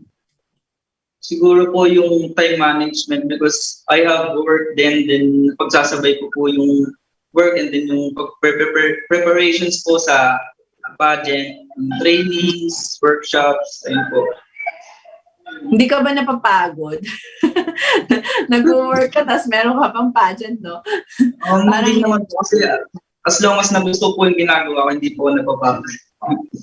So talagang gusto mo kasi yung ginagawa mo. Tama naman, if you like what you're doing, you're happy with it, so walang kapaguran yan. Tuloy-tuloy lang yan, di ba? Tama ba? So, James, eto pa, no? Maraming mga pageants ang na-delay because of pandemic. And actually, ngayon pa lang ulit muling nabubuhay ang pageant industry natin. But then, ikaw, sa personal opinion mo, sa tingin mo ba relevant pa rin ang pageant, whether male pageant or female pageants, sa gitna ng pandemyang ito? Tingin ko po, effective naman po na yung pageant is ongoing po siya ngayon. Para po ma-inspire din yung mga other Filipinos, other nationalities din po na, ay po, sa gitna ng pandemic, meron pong saya para sa kanila. May mag-entertain po para sa kanila. And matutulungan din po kung anong advocacy man yung na meron po yung bawat isa. Mm-hmm. That's nice na gano'n yung perception mo, no? Kasi nga, alam naman natin, marami tayong mga kababayan nga na dumadanas ng, yung iba talaga to the point of depression, yung iba talagang parang feeling nila there's no more hope. Pero, ayan, with this pageants na lumalabas, nagkakaroon sila ng inspiration, no? You are actually namomotivate mo yung mga tao, especially those at your age din na mga kabataan. Motivate mo sila to look forward na alam mo yon, may maganda pala silang pwedeng gawin, lalo na kung katulad mo sila na good looking, 'di ba? At may talent, they have the capacity to join a pageant. So, why not, 'di ba? So, and also because of these pageants, ayan nga, sabi mo nga, you were able to promote your advocacy, and that's also a good thing, no? Kasi you're also helping your province na makilala lalo ang province ng Cavite, mag-boost ng tourism, of course, and at the same time, ikaw din sa sarili mo, di ba? You yourself, namomotivate mo yung sarili mo dahil alam mo na kaya mo mag-compete, diba? Kaya mong, meron kang pwedeng gawin to represent your province, and as well as yung mga taong naniniwala sa'yo, diba? You are a motivate. You were motivated by all of them. At the same time, yung pakita mo sa kanila na talagang kaya mo na Yes. maipanalo ang title ng Misters of Filipinas, di ba? So that's good. Pero James, ikaw ba wala ka bang balak mag-enter into showbiz? Kasi alam naman natin, ayan nga katulad ni Ayon, nasa showbiz. Yeah. Although si Neil kasi he's still a policeman, right? Oo, nasa ano pa rin siya. Nasa serbisyo pa rin siya. Ikaw ba, ano ba ang next plan mo pag ganyan, aside itong pageant, okay na yan pageant, let's say given a chance na naano ka ng pero what other careers pa ba yung gusto mong gawin? So kung mag-open man po yung opportunity na pumasok po sa showbiz, ganun. Kasi isa rin po sa biggest dream ko din po ang pumasok sa showbiz eh. So bakit po hindi? Di ba po? Ayun. Gusto ko rin po mag-entertain ng mga tao and mag-acting. Yun. Aba, pwede rin pala sumabak sa Yung mga gusto rin po gawin. Pwede ka rin pala sumabak sa actingan kung ganon. Pero yung pang Misters of Filipinas, may talent din, competition. Yung binigay po sa amin, wala pong talent portion na kasama po eh. Ah, okay. Pero kung sakaling meron, ano sa tingin mo ang magiging talent mo? Yung singing po. Singing? So, singer ka ba? Maganda ang boses mo. Pangkanta. Kanta. Oo. So, kumakanta ka. Kumakanta po. That's good. Oo. Pasasampolin ba natin si James?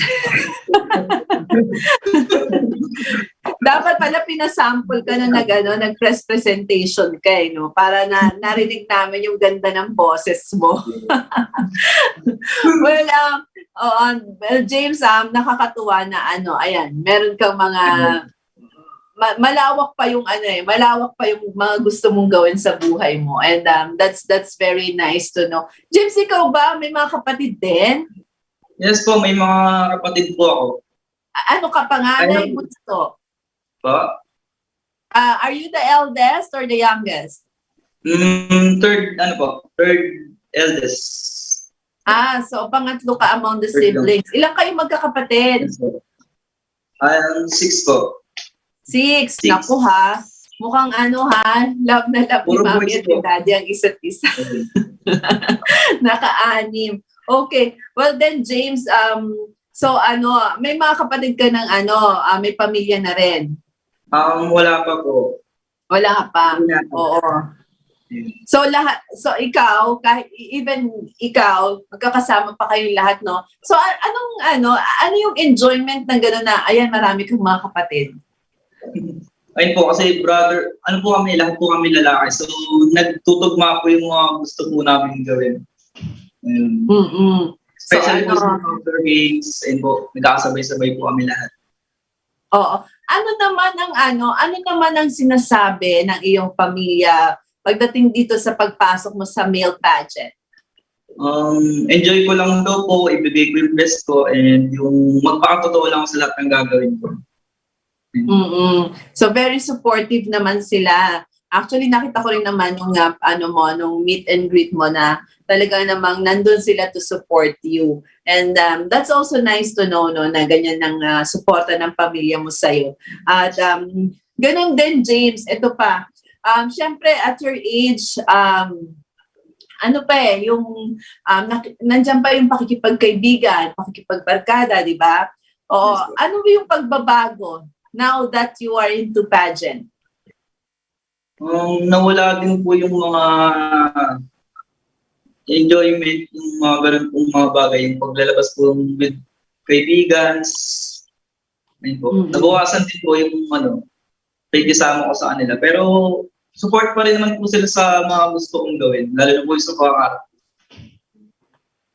So mga friends mo, ano naman, supportive din sila. Kahit yun lang, nabawasan yung nabawasan yung mga, bonding moments din yung magkakabarkada kasi nga nag-pageant ka na and you have to focus on this journey of yours, di ba? Well, James, ikaw ba, aside kay Doc Art at saka kay Sir Alex, meron ka bang team na sumusupport din sa'yo? Kasi di ba, usually ganun talaga pag may mga candidates, lagi merong team behind them. Yes po. Ikaw ganun ka rin ba? Meron din po. Ito si Miss Joanne and yung JCBA Photography, nandyan lang po sila behind my back para mag-support po. Para sa ikagaganda po ng takbo ng pageant. Oh, so bilang isang male pageant candidate, gaano ba kahalaga yung tinatawag nilang OOTD in every photos na ina-out mo sa social media? Ayun po, mahalaga din po kasi yung OOTD kasi yun po yung nagre-represent kung ano ka, yung sinusuot mo po. Ayun. Ayun po yung papakita kung anong klase kang tao, ganun po. Para sa akin, ayun po yung reflection ng pagkatao sa pananamit po. Okay. So ikaw ba, meron kang stylist na nag-aayos ng, ito yung susuotin mo, ito yung susuotin mo, ganun ba yan? Meron din naman po. Meron din. Hindi kasi talaga naman ngayon, di ba? Uso talaga yung ganyan. Pagka parang kailangan meron kang isang team na mag-aayos na lahat ng kakailanganin mo. Di ba? Opo. Thankful din po kasi may team po ako na sumusupport din po. Yung Queen Eva Salon, then yung Luminescence. Sila po yung nagbibigay sa akin ng magandang, ayun po, tinutulungan po nila para mag-improve po yung sarili ko. Okay, that's good. And with regards to yung trabaho mo, yung sinasabi mong trabaho mo. So, ikaw ang nag-handle ng marketing ba? Ganun ba? That's what you're doing right now? Yes po.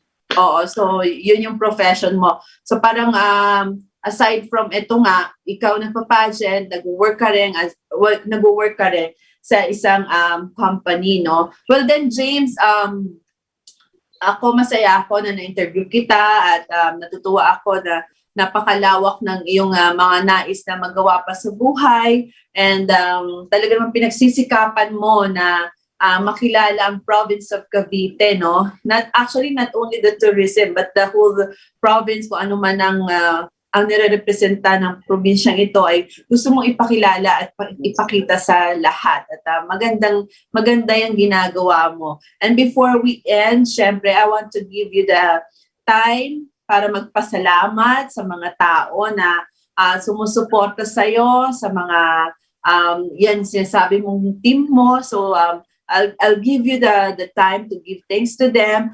And wag lang tayong mag-mention ng any brand names please, kasi bawal. Okay. Sige, James, you can say your things now. Especially po, I want to thank po sa DCRJ and to you po, Miss Michelle Vintog Encarnacion, then for our Mayor of Magallanes, Honorable Mayor Asmin Angeli Bautista, and then our Tourism Operations Officer, Sir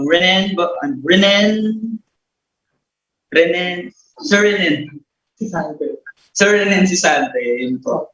And yung sa ating Chairman of our Misters of Pilipinas Cavite, Dr. Arthur Cruzada, ayun po. And JCPA Photography, Giancarlo. So, yun na ang papasalamatan mo. How about your family? Say hello to them. Ayun po, gusto ko lang din po mag-thank you sa family ko, Kaya family, Gloriani family. Ayun po. How about James? Kasi syempre, ngayon na interview ka namin imbitahan mo rin yung mga tao na if they can follow you through your social media account para naman marami ka pang maging supporters, di ba? Lalo na sa mga pageants ngayon, marami mga voting. Yes po. Ano po, FB name ko po is James Edward Haya. Ayun po. Support niyo po lang po yung Province of Cavite, official candidate number 29. And may i-release po mamayang 5 p.m. yung sa tourism video po. Peps TV official po sa YouTube channel. And panoorin niyo lang po and likes and share lang po. Oh. Malaki. So, ibig sabihin, James, may ginawa kang tourism video mo. Tama ba? Ay, nawala. nawala si James. Ayan. Hello, nag-freeze. Oo. Hello, James? Hello, James? Oo, sorry ha, nag-freeze. So, may tourism video na ni-require din yung pageant mo. Yes po.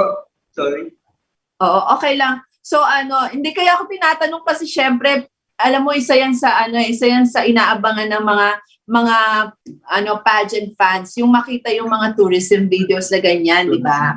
So ayan, abangan mamaya na ba ilalabas yung tourism video mo? Yes po, sa YouTube channel po ng Peps TV. Ayun po, 5 PM po, mamaya na kagayon. Okay, so ayan nga po, no? Subaybayan po natin at suportahan po natin si James Edward Haya, ang representative po ng Province of Cavite para sa Misters of Pilipinas 2021. Ayan, James, thank you so much sa pagkakataon na binigay mo sa akin dito sa Litrato Philippines. Alam kong napaka-busy mo ngayon dahil nga, ayan, ginagalugad mo ang buong province ng Cavite para naman sa maipakita sa lahat ang suporta ng iyong probinsya.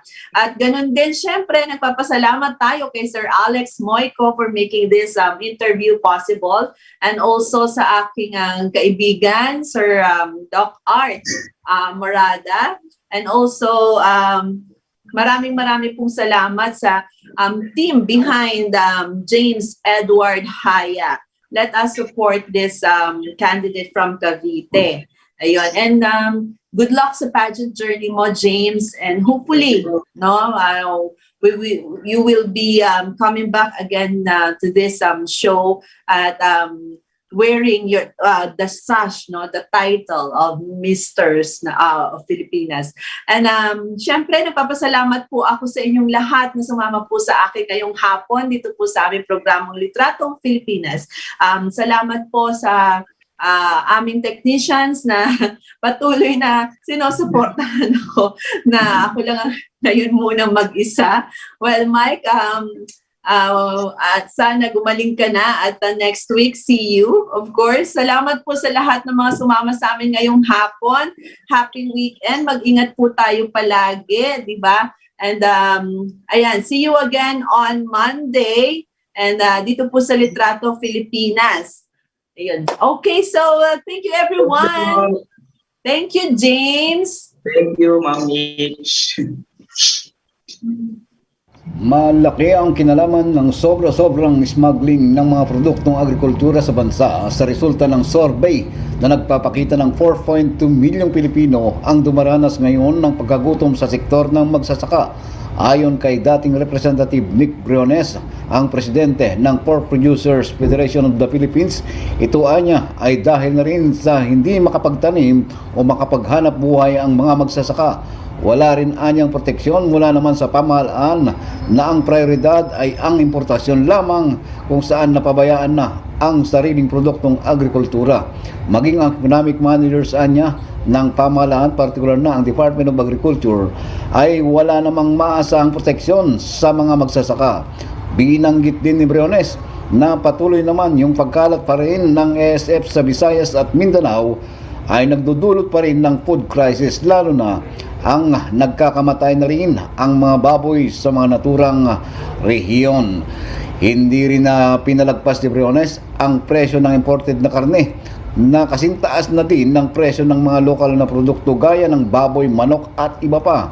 Paraan niya sa sektor ng mga magsasaka, ang iwan ng legacy ng administrasyon ay ang pagkakaroon ng legacy of hunger. Ito, Serene Maliwat, nag-uulat para sa DCRG-TNM, ang Teleradyo Bandido TV. The views and comments of the hosts and guests are not... What do I choose? What do I take? As long as it is not a fake AstraZeneca, Moderna